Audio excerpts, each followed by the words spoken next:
Pernah nggak sih Anda niatnya cuma nyicip satu aja kue sebelum makan malam, tapi kok ya tahu-tahu udah habis setengah lusin gitu? Atau mungkin Anda ngerasa susah banget deh nyisihin uang buat nabung, padahal ya tahu banget itu penting buat nanti.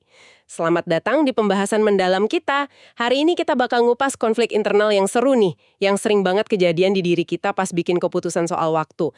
Ini loh pertarungan klasik antara apa yang kita pengen sekarang banget, lawan apa yang sebenarnya paling bagus buat kita nanti. Kita bakal fokus ke bab 12 dari materi Anda yang ngenalin kita kedua sosok dalam diri, si perencana sama si pelaku. Betul sekali.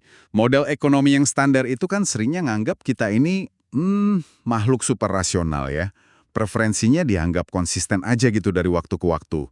Tapi ya seperti yang bakal kita lihat nih dari bab ini, kenyataannya tuh jauh lebih berwarna dan jujur aja lebih menarik sih. Bab ini sumber inspirasinya banyak dari observasi perilaku nyata sama temuan psikologi. Jadi kayak ngasih kita kacamata baru yang lebih akurat gitu. Kacamata ini bantu kita ngerti kenapa sih kita kadang susah banget ngendalin diri dan gimana preferensi kita tuh bisa berubah-ubah tergantung kapan kita ambil keputusannya. Oke, kita mulai dari contoh klasik yang kayaknya banyak yang ngalamin nih. Insiden kacang mete yang diceritain sama penulisnya, Richard Taylor. Jadi ceritanya, pas lagi ada tamu, sebelum makan malam, dia nyajiin semangkuk kacang mete. Nah masalahnya, dia sama tamunya nggak bisa berhenti ngambilin kacang itu, satu, terus satu lagi. Akhirnya, Thaler inisiatif aja gitu ngingkirin mangkuknya ke dapur. Anehnya, semua orang malah jadi lega. Kenapa gitu ya? Kok bisa kita malah seneng pas godaannya dihilangin? Wah, itu pertanyaan bagus banget dan langsung ke intinya. Fenomena lega pas godaan hilang ini, itu nunjukin ada konflik internal. Kita tahu sebenarnya makan kacang kebanyakan sebelum makan malam itu nggak bagus. Itu kan suaranya si perencana tuh. Tapi kita juga pengen banget ngambil satu lagi sekarang. Nah, itu suaranya si pelaku. Nyingkirin mangkuk itu ya caranya si perencana menang dengan ngilangin pemicu godaannya. Oh gitu ya. Masuk akal sih. Dan emang bukan cuma soal kacang mete doang kan ya. Coba deh ingat contoh lain di bab ini. Perokok yang sengaja belinya perbungkus aja. Padahal kan jatuhnya lebih mahal per batang tuh daripada beli langsung satu slop. Tujuannya ya biar lebih repot aja gitu kalau mau ngerokok banyak. Atau orang lagi diet, sengaja banget nggak nyetok es krim di kulkas rumah.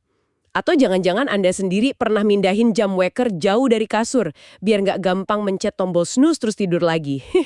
Ini semua kan strategi ngakalin godaan saat ini ya. Oke deh, coba yuk kita bedah lebih dalam lagi konsep di baliknya. Ekonomi tradisional itu sebenarnya udah lama juga kok mencoba bikin model gimana kita milih soal waktu. Pilihan antar waktu namanya. Dulu ada Irving Fisher, terus disempurnain sama Paul Samuelson pakai model discounted utility atau utilitas terdiskonto. Intinya sih sebenarnya simpel. Kita cenderung ngasih diskon ke nilai atau kepuasan yang bakal datang di masa depan. 1 juta tahun depan tuh rasanya ya kurang berharga dibanding 1 juta sekarang. Nah, model tradisional ini, terutama yang diskonto eksponensial, asumsinya cara kita ngasih diskon ke masa depan ini konsisten banget. Konsisten tuh maksudnya gimana? Konsisten itu artinya tingkat diskonnya dianggap sama aja, nggak peduli seberapa jauh ke depan. Misalnya nih, penurunan nilai antara hari ini sama besok itu dianggap sama persis kayak penurunan nilai antara hari ke-100 sama hari ke-101. Atau antara setahun dari sekarang sama setahun plus 1 hari dari sekarang. Faktor pengurangnya dianggap sama terus buat periode waktu yang sama panjangnya. Ini teori normatif yang, ya bagus sih, elegan. Ngegambarin gimana harusnya ekons manusia superrasional di model ekonomi berperilaku. Tapi ya itu, Sering nggak pas sama kelakuan kita manusia beneran ya? nah itu dia. Sering banget gagal nangkep gimana kita sebenarnya bertindak. Disinilah idenya Robert Strauss dari tahun 55 jadi relevan banget ya. Dia salah satu yang pertama nunjukin fenomena inkonsistensi waktu. Maksudnya, preferensi kita bisa berubah seiring waktu, bikin kita sering ngingkarin rencana awal kita sendiri. Gagasannya Strauss ini ngebuka jangan buat konsep, apa tadi? Diskonto hiperbolik. Model ini gambarnya beda. Kita tuh cenderung nggak sabaran banget buat imbalan jangka pendek. Nilai masa depan tuh anjlok banget kalau jaraknya dekat. Tapi, anehnya, kita relatif lebih sabar atau konsisten buat pilihan jangka panjang. Persis. Ketidaksabaran jangka pendek yang ekstrim ini nih biang keroknya kenapa kita sering hilaf dari rencana awal. Kita lihat contoh konkretnya deh dari bab ini yang soal tiket Wimbledon itu. Bayangin Anda ditawarin 3 pilihan tiket nih. A. Babak pertama mainnya besok. B. Perempat final mainnya tahun depan. Atau C. Final tapi baru 2 tahun lagi. Jelas ya kalau dari serunya atau utilitasnya, final C paling top, terus perempat final B baru babak pertama A. Nah, ada 2 karakter nih. Si Ted yang rasional banget pakai diskonto eksponensial, Ted bakal ngitung nilai sekarang dari 3 pilihan itu. Kalau setelah didiskon secara konsisten, tiket final C nilainya paling tinggi buat dia sekarang, ya dia pilih C. Dan yang penting, setahun lagi pun dia bakal tetap milih C. Karena ya diskonnya konsisten tadi. Tapi ceritanya jadi lain buat Matthew si penganut diskonto hiperbolik. Sekarang nih, Matthew mungkin sama, ngitung-ngitung, terus pilih C juga. Walaupun paling jauh, kan nilai intrinsiknya paling tinggi. Dan diskon jangka panjangnya relatif kecil. Misalnya, dia diskon B, setahun lagi 30%. Terus C, 2 tahun lagi cuma sedikit lebih gede diskonnya, katakanlah 37%. C masih menang kan? Tapi, nah ini dia plot twist-nya. Setahun kemudian, apa yang terjadi? Sekarang pilihan B perempat final udah di depan mata, tinggal besok.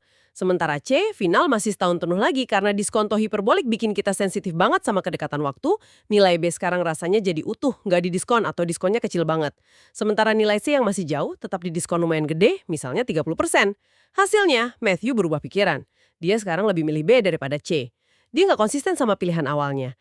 Jadi intinya gitu ya, kita kayak panik milih senangnya sekarang, pas waktunya udah dekat, biarpun awalnya punya rencana lain yang lebih bagus buat jangka panjang. Betul, perilaku nggak konsistennya Matthew ini mirip banget sama yang ditemuin Walker Mischel di eksperimen klasiknya di Stanford tahun 60-an akhir 70-an awal. Anda mungkin pernah dengar ya tes marshmallow itu? Walaupun kadang pakainya Oreo atau pretzel sih. Anak-anak umur 4-5 tahun dikasih pilihan simpel tapi nyiksa. Bisa dapat satu hadiah kecil, misal satu Oreo, sekarang juga.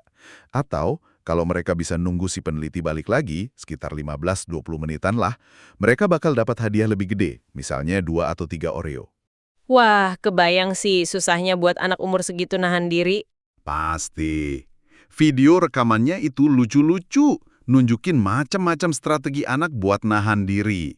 Ada yang nutup mata, nendang-nendang meja pelan, narik-narik rambut, bahkan ada yang coba tidur. Tapi, yang paling menarik dari temuannya Mischel itu bukan cuma soal nunggu itu susah, tapi faktor apa aja sih yang ngaruh ke kemampuan anak buat nunggu. Salah satu kunci utamanya itu ya kehadiran fisik si godaan. Kalau Oreo-nya ditaruh pas di depan mata anak, kelihatan jelas, menggoda banget.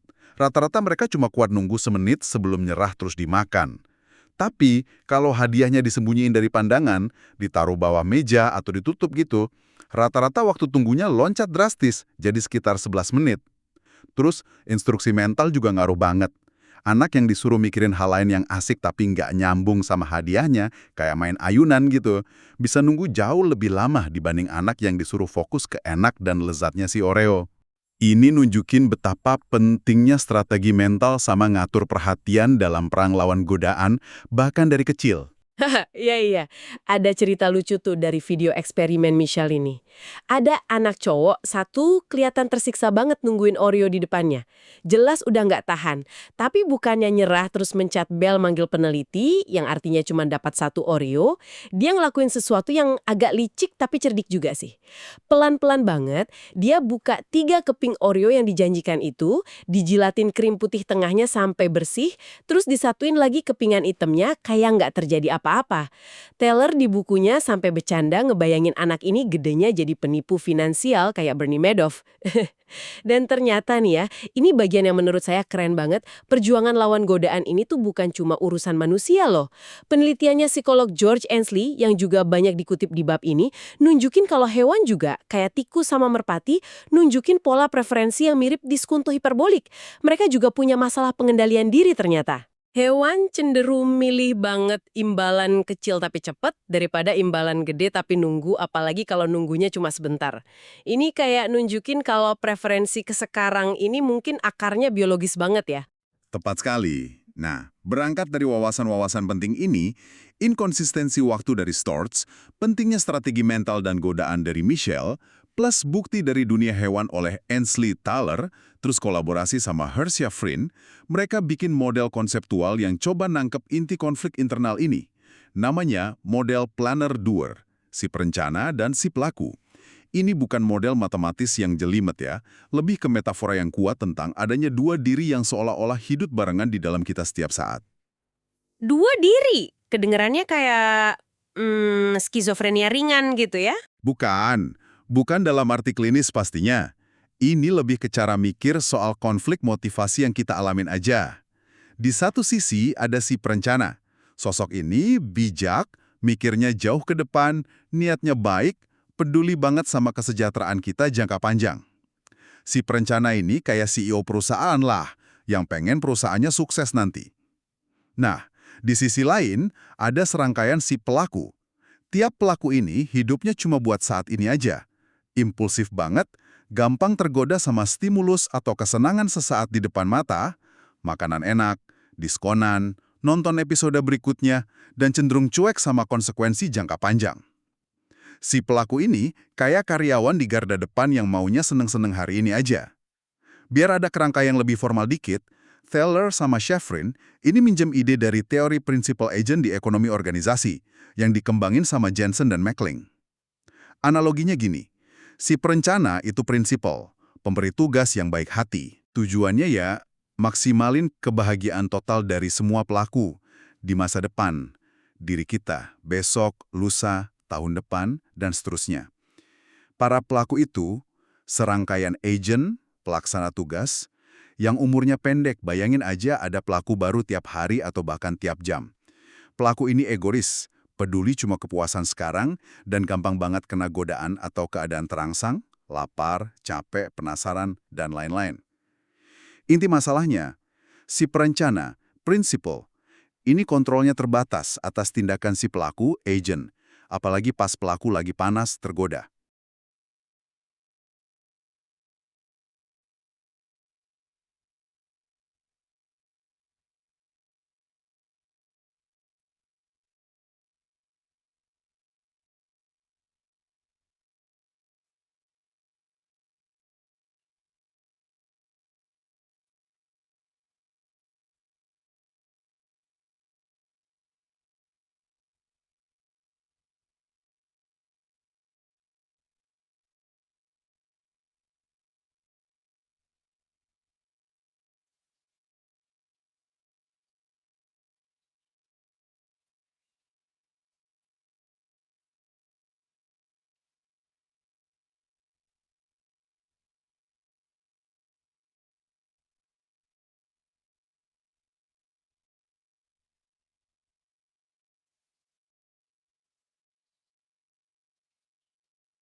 Contohnya gimana tuh di kehidupan nyata? Balik ke contoh di bab ini deh. Bayangin Anda lagi naik gunung 10 hari. Bekalnya cuma 10 energi bar. Si perencana di diri Anda yang mikirin seluruh perjalanan pasti maunya dijatah dong, 1 batang per hari, cukup buat 10 hari. Tapi, kalau si perencana diam aja, nggak ngapa-ngapain, kira-kira apa yang bakal kejadian? Kemungkinan besar sih si pelaku di hari pertama yang cuma mikirin lapar sama enaknya hari itu bakal mikir, wah mantep nih energi bar, makan 3 biar pol. Si pelaku di hari kedua ngadepin situasi sama, mungkin gitu juga. Hari ketiga juga. Akibatnya ya bisa ditebak. Pas hari keempat buka ransel, tinggal 1 batang buat sarapan. Sisa 6 hari berikutnya jadi nggak enak banget karena kelaparan. Rencana jangka panjang si perencana hancur gara-gara kelakuan impulsif pelaku jangka pendek. Terus apa dong yang bisa dilakuin si perencana yang kasihan ini biar nggak kejadian kayak gitu? Bab ini nyebutin 2 strategi utama nih buat ngendaliin si pelaku. Pertama, ya pakai willpower atau kekuatan tekad. Di model ini, pakai willpower itu digambarin kayak sesuatu yang mahal atau nggak enak buat si pelaku. Si perencana mesti keluarin usaha mental ekstra buat ngebujuk atau bahkan maksa si pelaku biar nahan godaan. Ini mirip kayak biaya agensi di teori principal agent. Biaya yang dikeluarin principal biar agent nurut. Dan kita tahu lah ya dari pengalaman dan riset lain juga, willpower itu kayak otot bisa capek kalau dipakai terus-terusan. Makanya, ngandelin willpower doang seringnya kurang efektif buat jangka panjang. Rencana bikin aturan atau pakai strategi komitmen. Ini cara si perencana ngubah medan perangnya biar si pelaku jadi lebih susah atau nggak mungkin bertindak impulsif. Di contoh energi bar tadi, strateginya bisa simple aja. Pokoknya cuma boleh bawa 1 batang tiap keluar tenda pagi-pagi. Sisanya disimpan rapet di dasar ransel. Godaan makan jadi berkurang jauh kan? Contoh klasik strategi komitmen ini ya jelas kisah Odysseus dari mitologi Yunani itu. Dia tahu nggak bakal tahan godaannya nyian siren yang bahaya, jadi dia suruh anak buahnya ikat dia kenceng-kenceng ke tiang kapal, terus kuping mereka disumpel lilun. Dia sengaja ngilangin kemampuannya buat berbuat impulsif. Model perencana pelaku ini memang kerangka konseptual yang intuitif banget ya. Selain itu, ada juga model lain yang coba nangkep fenomena inkonsistensi waktu sama bias kekinian ini secara lebih matematis. Misalnya model beta-delta yang dikembangin David Leibson, juga sama Ted O'Donoghue dan Matthew Rabin. Model ini secara eksplisit masukin parameter beta yang nilainya di bawah 1. Beta ini khusus nangkep lompatan diskonto antara sekarang sama nanti. Semua periode masa depan. Kalau beta sama dengan 0,5, artinya kepuasan setahun lagi nilainya langsung didiskon setengah dibanding kepuasan sekarang. Sementara itu parameter delta nangkep diskonto jangka panjang yang lebih konsisten, mirip diskonto eksponensial buat periode-periode di masa depan nanti. Model beta-delta ini juga bisa secara matematis jelasin kenapa si Matthew di contoh tiket Wimbledon tadi bisa berubah pikiran, ya karena ada faktor beta ini yang ngasih bobot ekstra ke kepuasan saat ini. Yang coba lihat dasar biologisnya pilihan ekonomi kita. Studi pakai fMRI, pemindai otak itu, mulai nunjukin kalau area otak yang beda kayaknya aktif pas kita mikirin imbalan cepat versus imbalan yang ditunda. Imbalan cepat seringnya ngaktifin bagian sistem limbik, area otak yang lebih ke emosi sama dorongan dasar.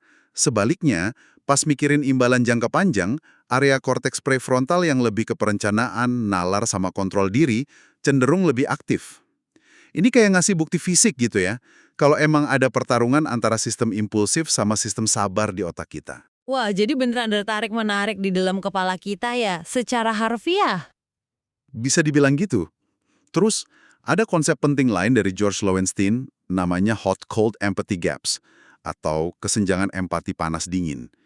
Ini nunjukin susahnya kita nebak atau ngerti seberapa besar pengaruh keadaan panas kayak lapar, marah, capek, takut, atau bahkan gairah, ke perilaku kita, apalagi pas kita lagi dingin, tenang, rasional. Pas lagi tenang, dingin, kita cenderung ngeremehin kekuatan dorongan impulsif pas nanti lagi panas. Akibatnya, si perencana, yang biasanya kerja pas lagi dingin, mungkin bikin rencana yang terlalu optimis soal kemampuan si pelaku nahan diri pas godaan datang, panas. Kalau kita tarik benang merahnya nih, ngertiin dualitas ini, pertarungan abadi antara dorongan jangka pendek sama visi jangka panjang di diri kita, itu jadi kunci buat mahamin banyak banget aspek perilaku manusia. Tepat sekali. Jadi ngertiin pertarungan internal antara si perencana yang visioner sama si pelaku yang impulsif ini dampaknya jauh lebih gede dari sekedar nahan diri dari kacang mete atau nunggu marshmallow kedua ya. Implikasinya gede banget dan relevan di kehidupan sehari-hari. Ini bantu jelasin kenapa banyak dari kita susah nabung rutin buat pensiun, kenapa resolusi tahun baru buat makan sehat, olahraga teratur, seringnya gagal di tengah jalan, padahal si perencana tahu itu bagus banget buat masa depan. Kenapa kita suka nunda-nunda kerjaan penting demi scrolling medsos atau nonton video? Ini tantangan universal manusia, bukan icons. Jadi apa artinya semua ini buat kita? Artinya ya, kita ini bukan robot rasional yang dingin dan kaku, yang selalu konsisten kayak di model ekonomi lama. Kita ini manusia dengan segala kompleksitas, kontradiksi internal, dan perjuangan kita nyeimbangin maunya sekarang sama baiknya buat nanti. Betul. Jadi kalau kita simpulkan inti dari bab 12 ini, ya pesan utamanya adalah pengakuan kalau kita sebagai manusia seringkali nggak konsisten secara waktu, time inconsistent gitu. Preferensi kita tuh bukan harga mati, tapi bisa berubah tergantung seberapa dekat imbalan atau godaan itu sama sekarang. Ada kayak pertarungan atau ketegangan terus-menerus di dalam diri antara dorongan jangka pendek yang diwakilin si pelaku sama tujuan jangka panjangnya si perencana. Model kayak perencana pelaku atau beta-delta, meskipun nyederhanain, ngasih kita lensa yang jauh lebih realistis dan kaya secara psikologis buat mahamin dinamika internal ini. Dibanding model diskonto eksponensial tradisional yang asumsinya konsisten sempurna. Ini bukan berarti kita irasional total ya, tapi lebih ke pengakuan kalau rasionalitas kita itu terbatas, bounded rationality, dan dipengaruhi banget sama faktor waktu, godaan, sama kondisi emosi kita. Semua obrolan ini pastinya bawa kita ke pertanyaan refleksi nih buat Anda bawa pulang. Di area hidup Anda sendiri, kapan sih Anda paling sering ngerasa si pelaku ngambil alih kendali dari si perencana? Pas milih menu makan malam abis kerja seharian? Atau pas mutusin antara nonton satu episode lagi atau tidur cepet buat besok? Mungkin pas lihat notif diskon kilat dari toko online favorit. Dan yang lebih penting lagi nih, strategi apa yang bisa Anda coba terapin buat nguatin posisi si perencana Anda ngadepin godaan-godaan itu? Mungkin perlu niru Odysseus ngikat diri ke komitmen tertentu, atau niru Thaler dengan sengaja nyembunyiin kacang mete yang jadi sumber godaan Anda. Strategi apa yang paling pas buat Anda pakai dalam bikin keputusan penting ke depannya? Nah, ini bahan pemikiran menarik buat Anda renungin sampai kita ketemu lagi di sesi pembahasan mendalam berikutnya.